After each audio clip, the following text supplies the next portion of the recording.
एक बहुत ही बड़ी ट्रेड के बारे में जो कि रशिया और इंडिया के दरमियान हुई है। जी हाँ, इंडिया ने ख़रीदा है रशिया से 30 लाख बैरल्स का जो है ऑयल ख़रीदा गया है और कहा यह गया है कि डिस्काउंटेड रेट पे जो है उनको ये ऑयल जो है परचेज करने को मिला है। रोहित जी, अमित शाह साहब का एक जो है स्टेटमेंट आया जिसमें उन्होंने कहा कि ये हमें ले लेना चाहिए था, पार्टीशन के टाइम पे हमें पाकिस्तान के पास नहीं छोड़ना चाहिए था। इंडिया और यूएस के भी बहुत अच्छे रिलेशंस हैं। अब इंडिया ने अगर इतने बड़े लेवल पर जो है रशिया के साथ ट्रेड किया तो इंडिया और यूएस के रिलेशंस पर आखिर क्या असर पड़ने वाला है? देखिए, ये तो अब बड़ी गेम है, बड़ा अच्छा उसके रिलेशन चल रहे हैं अमेरिका के साथ, तो वो they are very good friends. और कुछ ही सेकंड के बाद ये अपनी ट्रेजेक्ट्री से डगमगाता दिखा और नीचे गिरता दिखा। वीडियो अवेलेबल है, पाकिस्तान इसको कैसे झूठा बोल सकता है? मेजॉरिटी शायद अब उस तरह से इस वक्त गवर्नमेंट के पास नहीं है।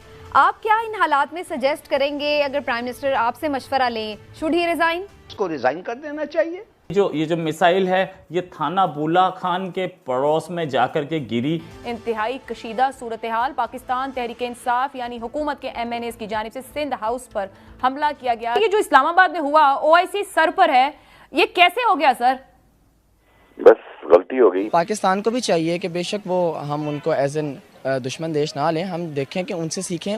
इंडिया ने ख़रीदा है रशिया से 30 लाख बैरल्स का जो है ऑयल ख़रीदा गया है और कहा यह गया है कि डिस्काउंटेड रेट पे जो है उनको ये ऑयल जो है परचेज़ करने को मिला है और जिसके थ्रू 450 करोड़ की जो है वो सेविंग्स की गई हैं। बहुत बड़ी बात है, रशिया और इंडिया के दरमियान जो है बढ़ते हुए और अच्छे रिलेशंस का जो है एक बहुत बड़ा साइन है। इंडिया ने रशिया के साथ एक बड़े पैमाने पर ट्रेड की है, ऑयल की ट्रेड की गई है, 30 लाख बैरल्स की ट्रेड और डिस्काउंटेड रेट पर प्रोवाइड किया गया है इंडिया को ऑयल, जिसमें इंडिया ने 450 करोड़ की बचत की है। इसके बारे में क्या ओपिनियन है? इतने बड़े लेवल पर जो है इंडिया और रशिया के दरमियान ट्रेड हुई है, क्या ओपिनियन रखते हैं इसके बारे में? मैं ये समझता हूँ कि ये बहुत ही कमाल किया उन्होंने काम किया है जो अपनी इकॉनमी के लिए। एक तो उन्होंने देखें पैसे कम रेट पे ख़रीदा है, दूसरा ये है कि उन्होंने इतने पैसे की बचत की है, ये भी कमाल है। और फिर तीसरा उससे भी बड़ी बात यह है कि जंग के हालात में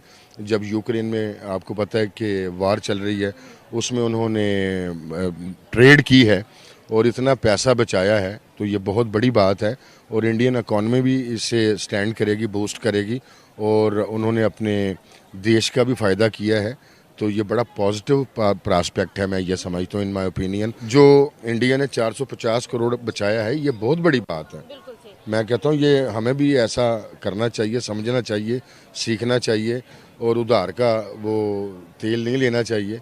हमें भी ऐसा काम करना चाहिए जिसमें हमें भी 4 टके बच जाएं। सर, आपको क्या लगता है, इंडिया और यूएस के भी बहुत अच्छे रिलेशंस हैं। अब इंडिया ने अगर इतने बड़े लेवल पर जो है रशिया के साथ ट्रेड किया तो इंडिया और यूएस के रिलेशंस पर आखिर क्या असर पड़ने वाला है? देखिए, ये तो अब बड़ी गेम है, ये बड़े ही जानते हैं, जो बड़े खिलाड़ी होते हैं वही जानते हैं, क्योंकि सियासत जो है इसमें दिखाया कुछ जाता है, होता कुछ है, अंदर कुछ होता है, बैकडोर डिप्लोमेसी और होती है।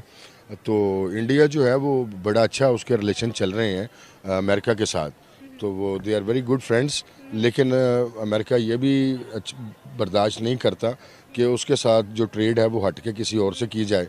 तो अब देखें सूरत हाल दोनों तरफ ही कुछ ऐसी है कि इमरान साहब भी तो दौरान जंग दौरा करके आए हैं ना, तो ये भी उसको खटक रहा है। और अगर इंडिया ऑयल ले रहा है रशिया से तो डेफिनेटली उसको तो पसंद आका को नहीं आएगा ना कि ये हमारे से क्यों नहीं ले रहे। तो सानू अल्लाह दी मेहरबानी नाल तेल तो कोई नहीं लभा, जो लभा जैतून का तेल ही लभा है। पाकिस्तान को भी चाहिए कि बेशक वो हम उनको एज एन दुश्मन देश ना लें, हम देखें कि उनसे सीखें। उनकी इकॉनमी हमसे काफ़ी बड़ी है और हमें भी उनकी तरह ऐसी ट्रेड्स में आना चाहिए। पाकिस्तान का एक मिसाइल लोगों को नीचे गिरता दिखा। एक्चुअली में ये मिसाइल फायर किया गया था, ऐसा कहा जा रहा है, इसको लॉन्च किया गया और कुछ ही सेकंड के बाद ये अपनी ट्रेजेक्ट्री से डगमगाता दिखा और नीचे गिरता दिखा। वीडियो अवेलेबल है, पाकिस्तान इसको कैसे झूठा बोल सकता है? ये मोटर तो नहीं दिख रहा है वीडियो में। खैर, मोटर जो होता है उसमें प्रोपल्शन कैसा, अब ये कहानियां वो क्या बताएंगे, झूठ बोल रहे तो ये जो मिसाइल है ये थाना बुला खान के पड़ोस में जाकर के गिरी।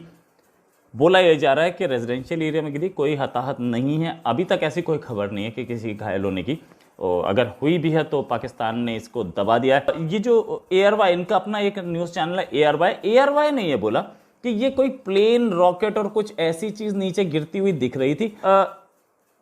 ये टेस्ट फायर इंडिया के उस मिसफायर के बाद में आया है, ये ज्यादा इंपॉर्टेंट है। लेकिन रोहित जी, अमित शाह साहब का एक जो है स्टेटमेंट आया जिसमें उन्होंने कहा कि ये हमें ले लेना चाहिए था पार्टीशन के टाइम पे, हमें पाकिस्तान के पास नहीं छोड़ना चाहिए था, जिसके बाद जाहिर है कि पाकिस्तान की तरफ से भी एक स्ट्रिक्ट किस्म का रिएक्शन देखने को मिला। तो आप क्या समझते हैं कि ऐसा क्यों कहा गया और इससे मजीद टेंशन बढ़ेगी? देखिए, ये जो है ये गुरुद्वारा करतारपुर साहब जो है ये सिखों के लिए बहुत इम्पोर्टेंट जगह है और इसको पिछले 70 साल से हमारे सिख्स इसको जिसे बोलते हैं मिस कर रहे हैं। आप कॉरिडोर खुल भी गया। वफाकी दारुल हुकूमत इस्लामाबाद, जहां चंद दिन बाद OIC होने जा रही है, अहम ममालिक आ रहे हैं, अहम बातें होनी है, वहां से आज जो मनाजिर सामने आए हैं, इंतहाई कशीदा सूरत हाल। पाकिस्तान तहरीक इंसाफ यानी हुकूमत के MNAs की जानिब से सिंध हाउस पर हमला किया गया, गेट तोड़कर अंदर दाखिल हो गए। हुकूमत की जानिब से वो मामला जो पार्लियामान में तय होने हैं उन्हें मैदानों में तय करने की कोशिश की जा रही है। बात का आगाज होता है अदम एतमाद पर। वोटिंग की बजाय हुकूमत की जानिब से गालियां, नेम कॉलिंग, धमकियां, खरीदो फरोख्त के इल्जामात और साथ ही साथ प्यार से वापस आने की दरखास्त भी। सर, ये जो इस्लामाबाद में हुआ OIC सर पर है, ये कैसे हो गया सर? बस गलती हो गई, पुलिस ने गैर जिम्मेदारी का मुजाहरा किया और इसकी मैं मजम्मत करता हूँ। तो शेख साहब, क्या सिक्योरिटी के इंतजामात हैं? ऑपोजिशन और हुकूमत की तरफ से जलसों की कॉल है, एक दूसरे के खिलाफ लोगों को उकसाया जा रहा है, चादर और चार दीवारी को इग्नोर किया जा रहा है इस वक्त।